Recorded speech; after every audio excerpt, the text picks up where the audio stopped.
Okay, sports fans, we have a situation here, right? For the burn of one, I've nearly got the effect of two fuels. This is what I'm talking about. Look, I'm not lying. There's the fuel there, right? As it was before. Boom. Yeah, like in The Simpsons. But there it is, right? So I've not used any more, and I don't not put more fuel in there because I can't carry everything, right? Good as we are, we're carrying our stone axes and our axe handles and all our technical shit we had back then in a little backpack like the Icemen 5,000 years ago, because we had to, right? We didn't have bamboo knives and axes and couldn't utilize bamboo. We had to carry stone tools on us, so we're like semi-built to carry heavy weight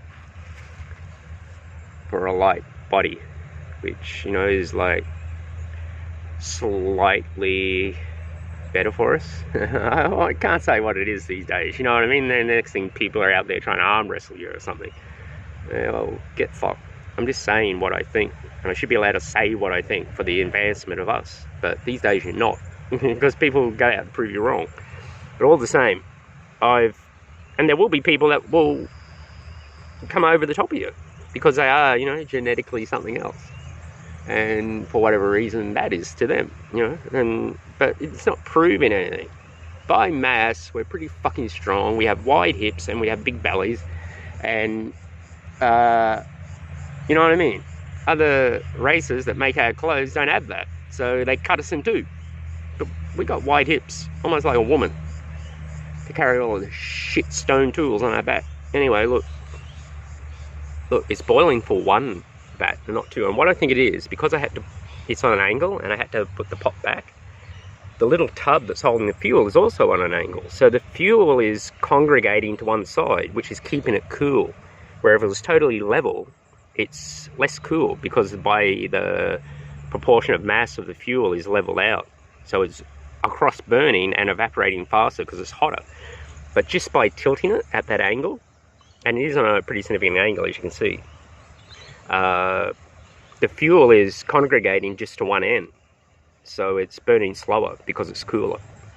And that's what I said, it's too high in this little segregator that I have to put water in there. But you can see the effect. Look, for what took 2 burns of fuel, nearly totally level, with 1 burn of fuel I've achieved the same effect. And I'm not lying there, look. It's achieved the same effect just by having it at a great angle. It's the same amount of fuel. There's no different. But half. Before it's true, the pot was hotter, the water was out, and it was hotter in the sun. These things are true, but before it took 2 loads of fuel in that tray, and this time it's taken 1 for the same effect. So something's really changed, and whether it's the pot being off-centered and a combination of everything, but majorly I think it's the angle of the fuel, and it's constantly cooled to keep itself cool.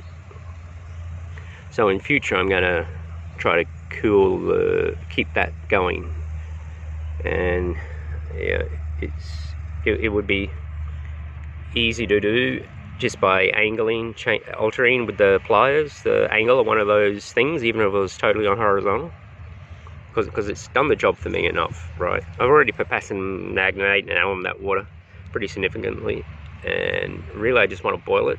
Thing you got to watch out for in water that's could be a little bit stagnant is the blue-green algae, because you won't boil that out and that will kill you and it will build up in your system.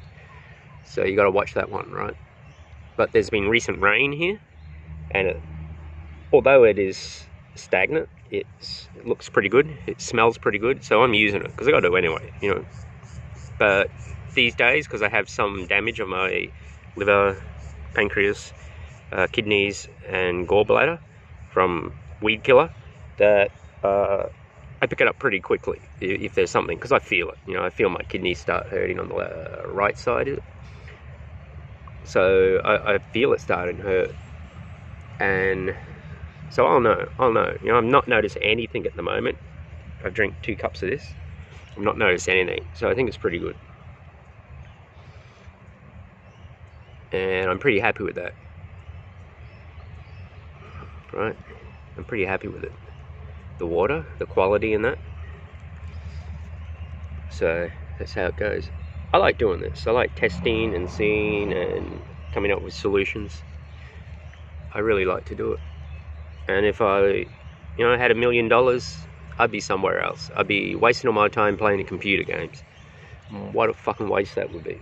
When I have kids, and I keep doing this, I'm going to do this longer so it's ingrained in my fucking head so I don't forget it. I'll forget it.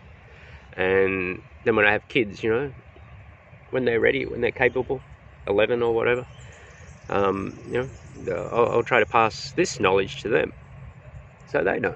I didn't even know how to use, no, I haven't. But I didn't even know how to use one of those things, but I think I can if I sheath it, right?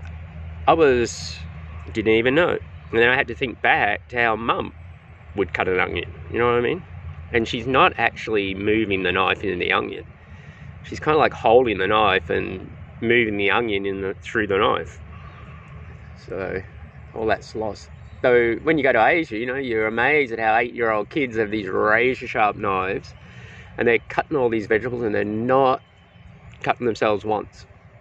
I think we protect our kids here too much, and I don't know how they're educated to use that knife there without losing their digits, because they're razor sharp. I couldn't tell you, sharpest knives I ever see, and they're sitting there cutting the vegetables up. Well, how do they do it? How are they educated to do that? Right, here we give them scissors that are blunt. We give our kids scissors when they're children that are blunt, right? And then you're in a situation like me, you start cutting your fingers because you're bloody using blunt shit as a kid. Where, say in Asia, they're using fucking razors as a kid. So if they're in this situation, they're never going to be cutting their fingers, are they? And the point in that, when it's hot and humid, like 43 degrees plus up there in NT, you know what I mean? You get a cut, it can take you out. You can doctor that up as much as you want, and it can still get infected and take you out. It's a funny place up there. Here, up there, I would have nothing but like a good 2 meters of dirt all around this thing, even using it like this, because one little whiff into there, with a little bit of wind, you won't catch it back. It's a crazy place up there. But here, it was light rain last night, it's green, you know what I mean? You probably sit there all day trying to get that thing, and it wouldn't happen.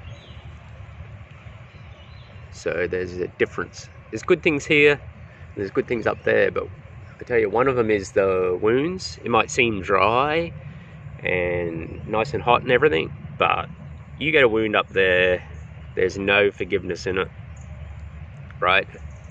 It's probably going to get infected no matter what you do.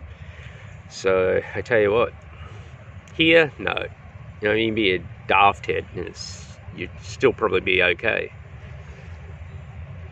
I've noticed, and that's just how it is. It's beautiful up there, it's fantastic, it's easy to live because everything's like clinical. As long as you find a creek that's sandy, you dig down, you got water, you know what I mean? There's food everywhere. The animals are pretty bloody stupid. Though it's hot. It's hot that when you stand up, you nearly pass out just from, there's some chemical something going on in the hot air in your lungs. I don't know what it is. Where here, it doesn't happen. It's like you got turbocharged here into your lungs, and blood up there is different. It's something else. Anyway, it's all good in the woods, sports fans, and so it should.